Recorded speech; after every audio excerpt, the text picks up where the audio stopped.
Good morning students, all of you students. मुझे बहुत सारे कमेंट्स आए थे और बहुत सारे क्वेश्चंस पूछे गए थे कि मैम एग्रीकल्चर में क्या स्कोप है, एग्रीकल्चर में हम कौन कौन सी एग्ज़ाम दे सकते हैं। तो आज हम देखेंगे कि एग्रीकल्चर में क्या क्या स्कोप है। देखिए, सबसे पहले आप बीएससी एग्रीकल्चर करके कौन सी एग्ज़ाम के लिए अप्लाई कर सकते हैं। वो एग्ज़ाम है, सबसे पहले आती है AFO, second one is FCI, then NABARD, fourth one is IFFCO, fifth one is CRIBCO, sixth one is RRBSO and the seventh one is state agriculture exam.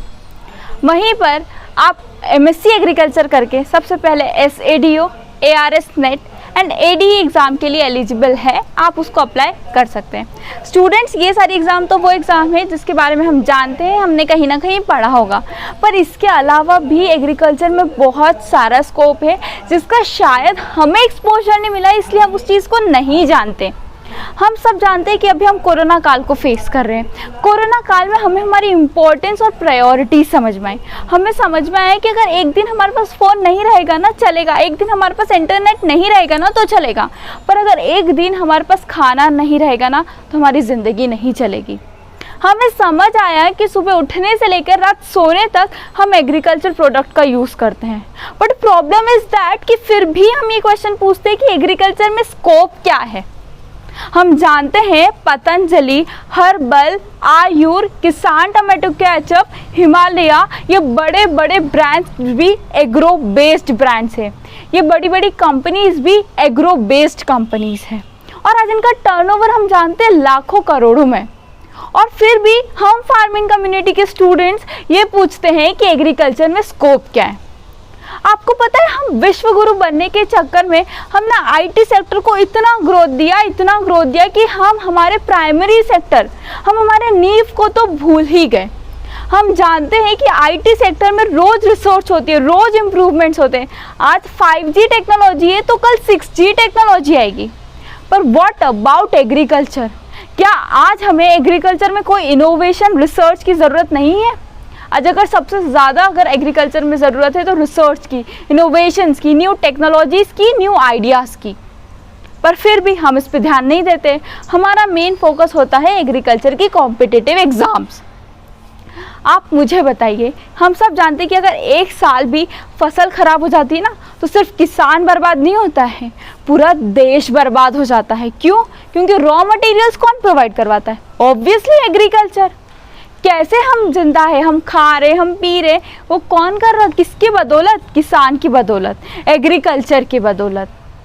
एक बात बताइए मुझे, हम जानते हैं कि एक से 2 साल का बच्चा भी आज YouTube जानता है, आज फ़ोन चलाना जानता है, और 6 से 8 साल का बच्चा भी आज फ़ोन को पूरी तरीके से ऑपरेट करना जानता है।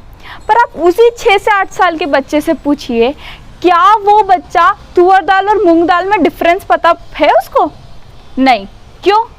क्योंकि हमने उसको एक्सपोजर ही नहीं दिया। यहाँ पे बात मूंग दाल और चने दाल की नहीं है या तुअर दाल की नहीं है, यहाँ बात हो रही है एक्सपोजर की। और उसके बाद हम एक माइंडसेट बना देते हैं कि जो एग्रीकल्चर है वो तो किसान करता है, खेती तो किसान करता है, किसान गरीब होता है, लाचार लोग ही खेती करते हैं। मतलब कि अगर किसी स्टूडेंट, किसी छोटे से बच्चे के दिमाग में एग्रीकल्चर को लेके न्यू आइडियाज़ आ रहे होंगे तो हमने वहीं उसके दिमाग को ताले लगा दिए और बंद कर दिया कि नहीं, ये नहीं हो सकता। फिर भी कुछ स्टूडेंट्स आते हैं, फिर भी कुछ स्टूडेंट्स BSc एग्रीकल्चर करते हैं। क्यों करते हैं? क्योंकि उनको पता है एग्रीकल्चर में बहुत स्कोप है, एग्रीकल्चर में हमें प्राइवेट जॉब्स मिल जाएगी, गवर्नमेंट जॉब मिल जाएगी, या फिर हमको उसमें सेमी गवर्नमेंट जॉब मिल जाएगी। सिर्फ 5% स्टूडेंट ऐसे होते हैं जो एग्रीकल्चर में new research, new innovation, new ideas के साथ आते हैं। और फिर उन स्टूडेंट्स के साथ क्या होता है, पहले वो BSc एग्रीकल्चर करेंगे, फिर MSc एग्रीकल्चर, फिर PhD करते हैं और रिसर्च पेपर पर रिसर्च पेपर लिखते हैं। और उसके बाद जब तक फिर भी वो अपने एम को सेटल नहीं कर पाते हैं, और फिर वही PhD स्टूडेंट एक प्यून की नौकरी के लिए अप्लाई करता है, वो स्टूडेंट प्यून की नौकरी के लिए फॉर्म भरता है। हमें हमारे ऊपर अब शर्म आना चाहिए। एक बात बताइए मुझे कि जब वो PhD स्टूडेंट प्यून की नौकरी के लिए अप्लाई करता है और जब उसी से किसी कोई पूछता है कि एग्रीकल्चर में क्या करना चाहिए, तो वो PhD स्टूडेंट बोलता है कि अगर आपको एग्रीकल्चर में आना है तो सिर्फ आप गवर्नमेंट एग्ज़ाम्स की तैयारी कीजिए। और इसके बदौलत आज क्या हो रहा है कि 90 से 95% स्टूडेंट्स सिर्फ एग्रीकल्चर के क्लर्क बनने की तैयारी कर रहे हैं। आज हमारे पास कोई न्यू आइडियाज़ नहीं है, कोई न्यू इनोवेशंस नहीं है, आज हम सिर्फ क्लर्क बनने की तैयारी कर रहे हैं। दिल्ली के deputy CM mister Manish Sisodia sir ने भी वीडियो में एक बार अपने लेक्चर में एक बार कहा था कि आज एग्रीकल्चर यूनिवर्सिटीज़ के पास कोई टारगेट नहीं है। हम चाहते थे कि एग्रीकल्चर यूनिवर्सिटीज़ से अच्छे फार्मर्स निकले, न्यू इनोवेटर्स निकले, पर आज के समय में एग्रीकल्चर की यूनिवर्सिटीज़ सिर्फ और सिर्फ क्लर्क पैदा कर रही है एग्रीकल्चर के, और उसमें थोड़ा बहुत जो कसर थी वो कोचिंग इंस्टीट्यूट्स ने भी दी है। उनका कहना है कि स्टूडेंट्स आप बीएससी एग्रीकल्चर कीजिए, आप एमएससी एग्रीकल्चर मत कीजिए। क्यों ना कीजिए? एमएससी एग्रीकल्चर में आपके 2 साल बर्बाद हो जाएंगे। आप गवर्नमेंट एग्ज़ाम की तैयारी कीजिए। और पूरा का पूरा एक ग्रुप बस एग्रीकल्चर की कॉम्पिटिटिव एग्ज़ाम्स की तैयारी शुरू करने चले जाता है। सबके सब एग्ज़ाम्स की तैयारी कर रहे होते हैं। आप मुझे बताइए कि यहाँ पे कहीं भी बात हुई नए आइडियाज़ की, नए रिसर्च की, न्यू इनोवेशंस की? क्यों? मुझे बताइए। आईआईटी का एक स्टूडेंट अपनी लाखों करोड़ों की जॉब का पैकेज छोड़ के वो फार्मिंग करता है और 2 एकड़ में 2 करोड़ की खेती करता है, पर हम बीएससी एग्रीकल्चर के स्टूडेंट या एग्रीकल्चर सेक्टर के स्टूडेंट ऐसा नहीं कर पाते हैं। क्यों? ऐसा क्यों हो रहा है? क्यों? क्योंकि हम आइडियाज़ पर वर्क ही नहीं कर रहे, हम रिसर्च पर वर्क ही नहीं करना चाहते, हम सिर्फ एक एग्ज़ाम दे के पास होना चाहते हैं और अपने आप को सेटल करना चाहते हैं, और कुछ नहीं हो रहा है यहाँ पर अभी। इसके बाद मैं आपसे क्वेश्चन पूछना चाहूँगी कि जब हमारे पास प्रॉब्लम न्यू है तो हमारे सॉल्यूशंस भी नए होना चाहिए ना। आप मुझे बताइए, नए प्रॉब्लम का सॉल्यूशन हमारी ट्रेडिशनल फार्मिंग कैसे हो सकती है? प्रॉब्लम्स न्यू है तो उसके सॉल्यूशंस भी नए होना चाहिए। हम सब जानते हैं और हमें तो बहुत प्राउड होना चाहिए कि हम इंडिया में हैं। इंडिया में 49% से ज़्यादा जो ह्यूमन रिसोर्स है वो एग्रीकल्चर एक्टिविटीज़ में अपना योगदान देती है।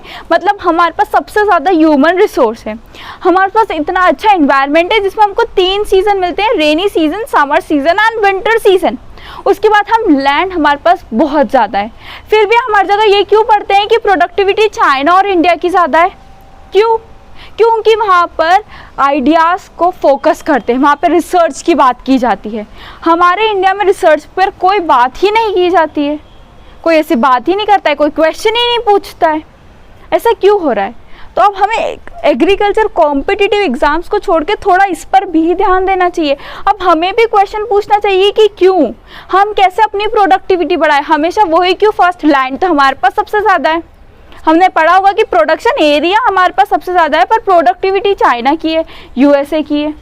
ऐसा क्यों? क्योंकि उनके पास टेक्नोलॉजी है और हमारे पास टेक्नोलॉजी नहीं है। ये तो बात करी हमने हमारे एग्रीकल्चर एजुकेशन की, ठीक है।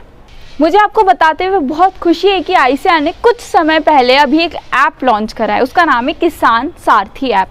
इस ऐप में क्या होता है कि जो फार्मर है वो डायरेक्टली अपनी प्रॉब्लम रिलेटेड साइंटिस्ट से पूछ सकते हैं अपनी ही लैंग्वेज में, और पर्सनली वो अपनी प्रॉब्लम का सॉल्यूशन निकाल सकते हैं। पर मेरा क्वेश्चन ये है, जब आईटी सेक्टर आईटी स्टूडेंट्स के बिना पॉसिबल नहीं है, तो एग्रीकल्चर सेक्टर एग्रीकल्चर स्टूडेंट के बिना पॉसिबल कैसे हो सकता है? क्यों यहाँ पर एग्रीकल्चर स्टूडेंट्स को कहीं भी लिंक नहीं किया गया? क्यों हमें आगे बढ़ने नहीं दिया जा रहा है?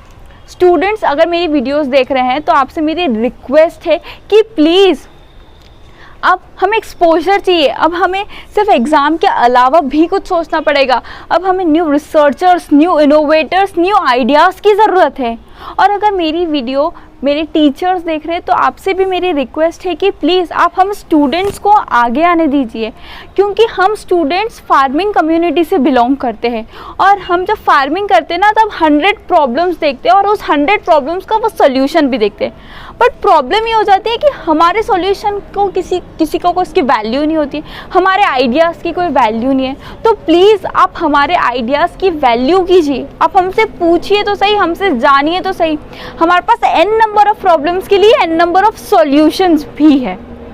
अगर स्टूडेंट्स मेरी वीडियो देख रहे हैं और अगर आपके पास कोई भी न्यू रिसर्च, कोई भी न्यू आइडियाज़ है तो प्लीज़ आप हमें कमेंट कर सकते हैं, टेलीग्राम पर शेयर कर सकते हैं, व्हाट्सएप पे शेयर कर सकते हैं, इंस्टाग्राम पर भी शेयर कर सकते हैं।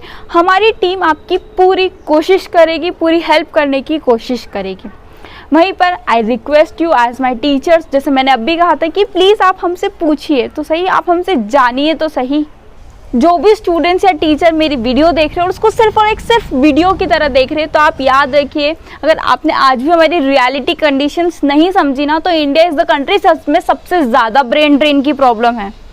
यहाँ के इनोवेटर्स, रिसर्चर्स को बाहर जाने में टाइम नहीं लगेगा। और फिर आखिरी में भी हमारे पास यही क्वेश्चन होगा कि एग्रीकल्चर में स्कोप क्या है।